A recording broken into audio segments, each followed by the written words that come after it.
Hey everyone, so I've been following the Nerf internet community for a while and you guys kind of inspired me to do my first mod. I picked the Strongarm because it's a pretty awesome blaster and I don't really want to do a plunger mod. I don't really want to paint it. I suck at painting. So I kind of did my own thing. My mod replaces the original 6-dart cylinder with a 9-dart cylinder, which increases the capacity by 50%, 6 to 9 darts. And it consists of two 3D printed parts. So there's a new cylinder and there's a new rotator thing, I don't know what it's called, inside the blaster too. So you can see the link in the description. You can download those for free off Thingiverse and print them yourself. I hope a lot of you will try it and then tell me how it worked for you guys. Maybe the tolerances are different. So without further ado, here's an in-depth look at the mod. So here's the blaster all opened up, and there's just two main things you gotta do. The first one I've already done. It's this piece. There used to be a white piece in here. It's got 6 little slots, and this one has 9. So you replace that. I kind of left that out of the video because it's just kind of arduous. It takes a while, but it's really simple. There's nothing special you need to know about it. So first you put that in, and then the second part is the barrel. Now this is the part that I want to go over a bit because there's like it's a complicated barrel, which it seems. Did I call it a barrel? I mean cylinder. It's kind of complicated though. So the way they did this was they wanted this spring-loaded thing, and that's to lock in here. And I have a workaround to do this better. I didn't really want to print something that I had to open and split in half. So you take the barrel out, and you can just forget about this whole fancy thing inside it too. Just put this part on the new barrel. Should spin nice. And then this gray piece, put this on here and slide this whole thing in, and this is like just annoying. Hopefully nothing pops out. A lot of things in here like to pop out, like this piece is a pain in the butt. Yeah, make sure you don't lose any springs. I almost lost this spring and that would really suck because you pretty much need this to work. So anyway, here you go. Now you have the new barrel. Obviously, I said this before, this piece is kind of missing. So this isn't totally complete yet. You'll see when we close it up, but it's a really simple workaround. So now this will rotate every time you prime it, rotate to one of the 9 spots, and then shoot out a dart out of this barrel. And that's pretty much all you need to do on the inside. So I've closed up the blaster and it's almost done now. The one thing is that because that rod is missing, the barrel isn't totally locked in here. It'll stay here most of the time, but if you really jostle it around, it might slip out.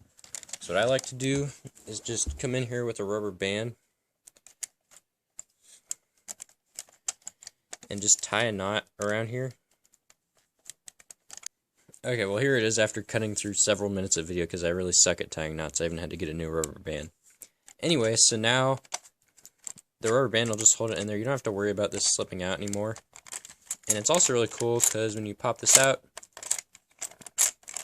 you can just press this button and it just shoots back in there. So I actually really like this better than the original system. And it's much simpler too, and it works with this barrel. So there you go. Mod is completely done. Really simple. One quick thing to note is that the mechanism inside the blaster that rotates this, when you manually rotate it, it'll switch between being lined up and not being lined up. So just make sure that when you snap it back in that it's in this position and not that position. So here's a quick firing demo. You can prime and shoot and slam fire still. And yeah, it just goes through. You can see I've fired 5 and there's 4 left. Pop this back in. Keep going.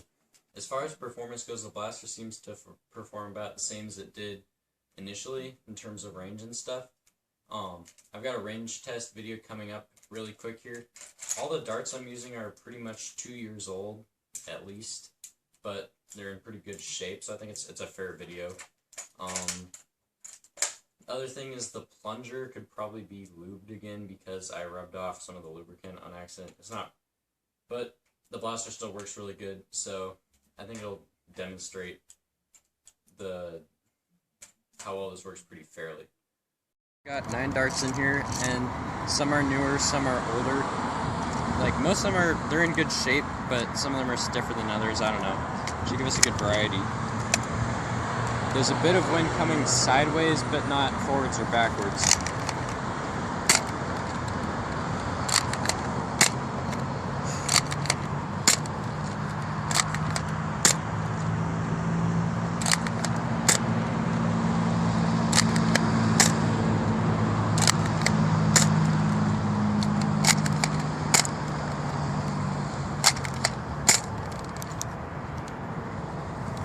So let's go see where those went.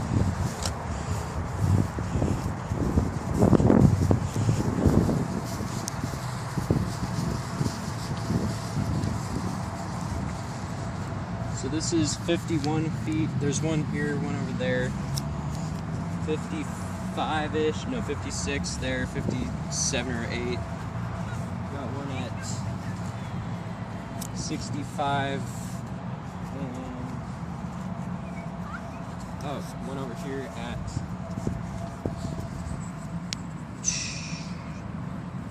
about 71. So a few quick things I want to note before I wrap the video up are that, well, first of all, this is 3D printed, and every 3D printer is going to have kind of different tolerances. So I don't know how this will work on yours, but hopefully it works about the same as mine. Mine's kind of a homemade rep rack printer, so we'll see. The cylinder, in a lot of spots it's really thin to kind of fit this many darts in. It should be plenty durable. It seems pretty darn sturdy, but I still wouldn't recommend dropping it or something. PLA shatters pretty easy, so in general I wouldn't recommend dropping it, and I just wouldn't recommend being, you know, just hitting this or whatever. Just be nice to it. I guess that's all I want to say. Thanks for watching. Leave any comments or a like if you liked the video. Adios.